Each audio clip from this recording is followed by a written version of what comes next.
Rather lads, welcome back to Cossy podcast. My name is Cossy. Good morning, good afternoon, good evening, wherever you are in all parts of the world. Welcome back to the channel. Welcome back to a brand new video. Arsenal and Kudus have been in talks since pre-World Cup, and there is an agreement, a pre-agreement that dates back before the World Cup that Arsenal would move in for Kudus if he stays and he doesn't sign a new deal at Ajax. We're going to be diving into everything you need to know about this deal because it is catching up and down. It is one of those deals that are really in the mainstream. It is actually crossing over from social media talk to the mainstream, and of course some big journalists I do actually believe that there will be a bidding war between Brighton, Chelsea and Arsenal. Arsenal do have that pre-World Cup agreement with Kudus and his entourage. However, it means little with Chelsea and Brighton also pouncing to sign the player. Hit the like button, subscribe to the podcast as well. The Ghanaian international, how do you rate him? How much do you rate Kudus in terms of all the transfer options that we actually are looking at? He's one of the players that has played more than 15 games in 5 different positions for Ajax. Like, it's crazy. He's played almost 16 games at defensive midfield, 16 games attacking midfield, almost 30 games as a striker, and about 20 games as a right winger. So his versatility is mind-blowing, and in this video, we're going to be diving into everything that is happening around this deal. Let's get this video to 500 likes. Now, 2 weeks ago, it was broken that Arsenal were looking to sign a right winger, but they were also looking to sign another midfielder, for the team, for Mikel Arteta, and therefore it was identified that Arsenal would try to sign one player who's got the ability to play in both positions. Now, we've seen players like Leandro Trossard signed at Arsenal. Leandro Trossard is a player that has played predominantly on that left-hand side, but for Brighton, he was more like your main guy, your Romdoita, your free roller. He does everything, a bit of everything. He was their number 9, he was their number 10, he was their right winger and left winger as well. So, the signing of Leandro Trossard literally means that Mikel Arteta will sign someone very similar on the right-hand side to come in at Arsenal. We've seen Leandro Trossard play where Kai Havertz is going to play. We've seen Leandro Trossard play in this preseason where Xhaka has been playing. And that actually convinces me that Mikel Arteta will go with a right winger stroke right midfielder. The name we've been talking about in the last 2 weeks has been Mohamed Kudus, the Ghanaian at Ajax. Now, Mohamed Kudus, first and foremost, is a Ghanaian international player, aged 22, signed for Ajax in 2020. He spent only 3 years there. His contract runs down in 2025. Market value is 40 million euros by the transfer market website, and I can confirm that is one of the talents to watch in the next 3-5 years. Of course, that is everything I say about an Arsenal target, isn't it? But of course, it comes from the fact that our scouting has gone up a little bit, has gone up a level, and all the players Arsenal are looking at these days are players that are really going to be huge, are players that are really going to be big on the scene of football in the next 3, 5, 6 years, okay? So that is all you need to know about Kudus. He's a player that is very versatile. We cannot actually pinpoint a position where he predominantly plays, but I can say he's more like your number 9, false 9, as well as midfielder. So he plays in midfield, false 9, but he can also play on the right wing, just like we see according to the transfer market website, pinning down some of the positions he's actually played in for Ajax ever since signing for them in 2020, 2021 in that season. So first and foremost, Kudus has actually talked to Arsenal with his entourage before the World Cup. We started talking to him, and we started talking to the representatives of the player before the World Cup. That is when the talks actually started. And Arsenal have convinced Kudus that if he doesn't sign a new deal and he doesn't sign for another Premier League club or for another club just for that matter, Arsenal would move in, pounce and sign him. Now, that is a little bit exciting, but it's also a little bit wide off the mark in terms of where Arsenal are in signing Kudus, because literally that means that he rejects a new contract, which he actually has rejected. He rejected a couple of contract offers from Ajax. He's told them he wants to go, and his entourage feel this is the right time for Kudus to actually move on. Ajax are not willing to stand in his way. They will let him go. Of course, they always let you go for a fee, of course, but as we know with Ajax, they're some of the best-selling, teams in Europe, and some of the best recruitment teams in Europe as well. So the players told them, "I don't want to stay here. I don't want to sign a new deal. I have I have very good offers from the English Premier League, and that is where I want to go." As well, one of the things we need to talk about here is that Kudus has actually bought into the idea of playing for Arsenal. He loves the project. He has been sold on the move to the Arsenal project, and he believes that is the right destination for him. Now, credit to Mikel Arteta for all the work he's done in terms of convincing players and in terms of attracting players to the project. It's been a very, very tough time the last 3, 4, 5 years to attract players to Arsenal, quality players to Arsenal. It's been a very, very tough ride. Now,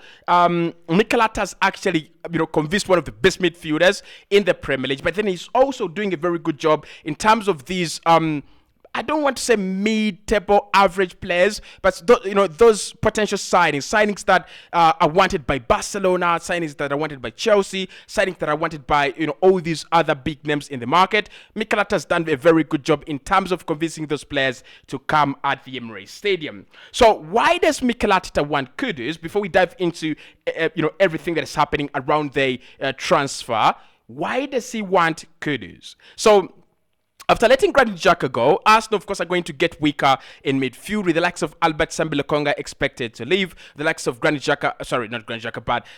Elneny as well expected to leave the club. Arsenal will get a little bit weaker in that midfield. Of course, we do have Jorginho, we do have Rice now coming in, we have Havertz, we have Emil Smith-Rowe coming back, and Martin Odegaard plus Fabio Vieira. But of course, when you lose Xhaka, you lose Elneny, you lose Lokonga, you might need at least more than 2 or more than 3 replacements at a single time. So Mikel Arteta is looking to add at least one more player in midfield, given the fact that he's going to have a lot of games to oscillate between. He's going to have that UEFA Champions League campaign inaugural. UEFA Champions League campaign in 7 years, and we're also going to have the inaugural campaign in the Premier League, where we're going to be the team to beat. I mean, it's been a very long time. I think since 2004, 2005, when Arsenal had been invisibles and were trying to replicate what we had done, or even just to defend the title. Arsenal have not been the team to beat for a very, very long time.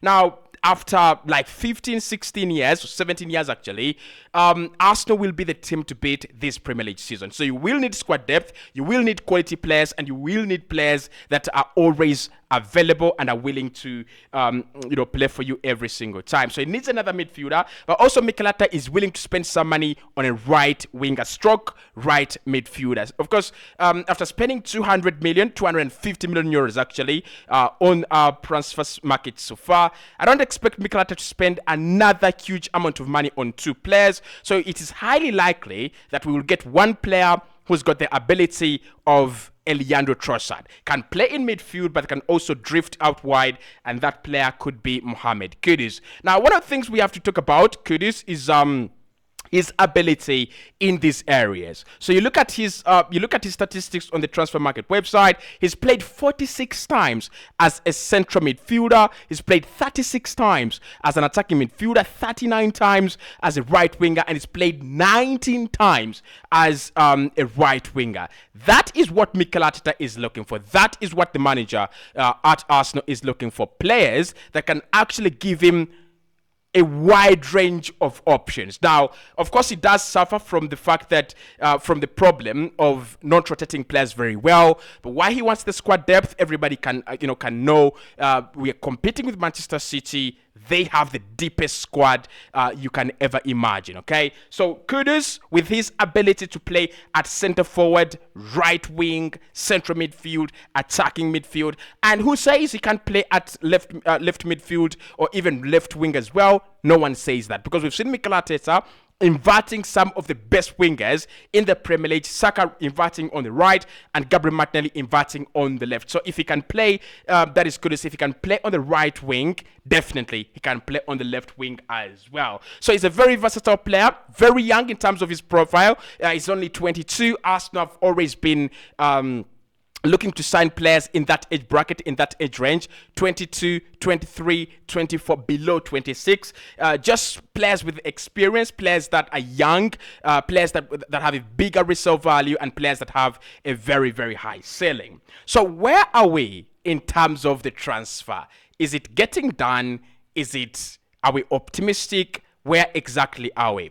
So in terms of the transfer, first and foremost, Arsenal have talked to the player, like I said during the beginning of this video. We've talked to him pre the World Cup. Before the World Cup started, talks have been held between us and the representatives of the player, and there is a common ground. There is a consensus that Arsenal is the right project for Mohamed Kudus to join in this summer. However, still about the transfer, there's so many clubs interested, and there's so many clubs that have the money, the ability, and the enthusiasm to sign Kudus this summer, including Chelsea, but most importantly, Brighton. Brighton this summer have actually set out to replace Moises Caicedo and replace Alexis McAllister, who left for Liverpool. Should Moises Caicedo go to Chelsea, it is highly likely Kudus will join Brighton.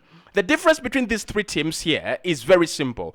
Brighton provide Kudus with an opportunity to play in Europe, of course, just as Ajax. But the difference here is that Brighton also offer him the chance to play in the Premier League.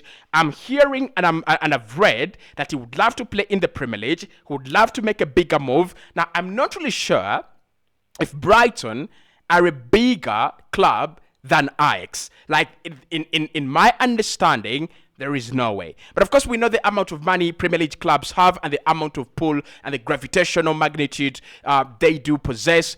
They will pull him out of Ajax. There's no question about that. I even reckon Burnley or Bournemouth could actually sign Kudus from Ajax. That is the financial pull of the Premier League. And of course, if you want more of that financial pull, how Premier League clubs are becoming, a one superpower league, then definitely you will be interested in signing up on the 90 More podcast. So if he's going to go to Brighton, there is UEFA Europa League football, there is also Premier League. If he joins Arsenal, there is Champions League football.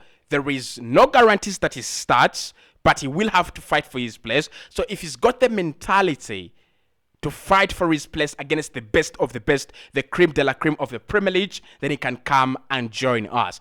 Chelsea is another interesting one because it doesn't offer UEL or even UEFA Conference League. It doesn't offer anything of that. But what Chelsea offers this season is Premier League and a very, very nice project that they are building around the likes of Mikhailo Modric, Enzo Fernandez, Noni Madueke, Nicholas Jackson, Christopher Nkunku, and a couple of other players. So I think it will be about his desires. It will be about his ambition.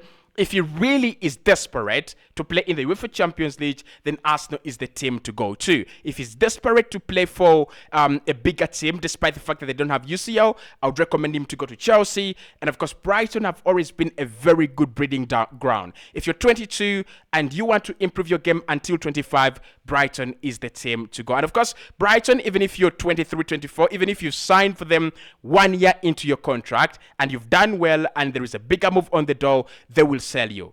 Example, Mark Cucurella. So let's talk about Mikel Arteta. So Mikel Arteta has spoken to the player himself. He's outlined the project. He's outlined what he wants Kudus to do and how he's going to use him and his role.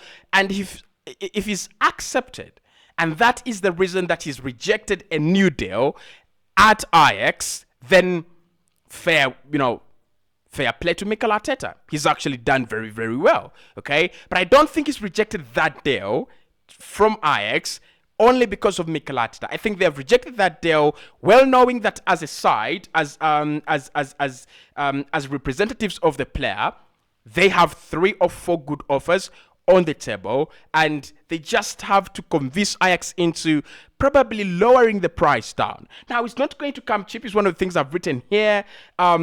It's not going to come cheap at any point in time. Yes, he loves the project. He would love a big move. He's refused the contract. He's probably going to hand in a transfer request. But I don't think he's going to come cheap. His contract runs down in 2025. 2 more years to go. Ajax, of course, know this is the best time to sell. You don't want to talk to players. You don't want to talk to teams when your player has 1 year left on his deal. And after such a very good season with Ajax last campaign, scoring 11 goals for them and assisting 3 times, maybe this is the time to cash in on Kudus. So the market value is 40 million euros according to Transfer Market, but we might be thinking and we might be talking 45 million euros to around 60 million euros. Now, they bought him at 9 million euros from Nordsjælland. I think that's in Norway.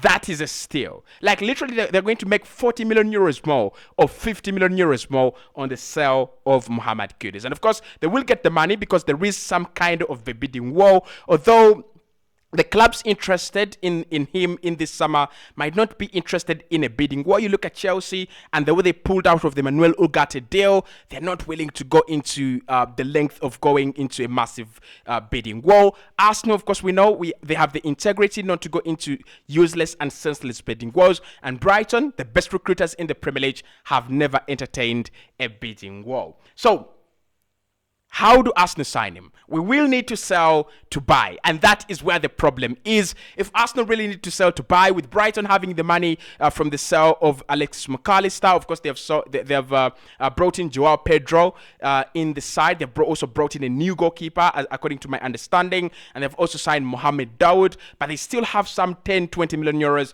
to pay up front for a player like Kudus. They're also expecting a huge chunk of money from Chelsea for Moises Caicedo, and I think the priority for Chelsea is still Moises Caicedo. So they think, Brighton, they will get 80 million euros and above for Moises Caicedo, and they will spend around 40 to 45 million euros of that to sign Kudus this summer. With Arsenal now needing to sell and with most of our assets not actually attracting good attention, Rob Holding is worth 2.5 million euros according to Besiktas, and Pepe could actually move on a free. We might actually need to do some good business in terms of sales. And that will take time, and that means that Kudus could be gone. But at least we do have that assurance that if he's still around, by the time we get money, he is going to be joining Arsenal if we can make the bid and agree the price with Ajax. We do have a good relationship with Ajax, so that is something that might actually help. So, yeah, that is all about Kudus to Arsenal.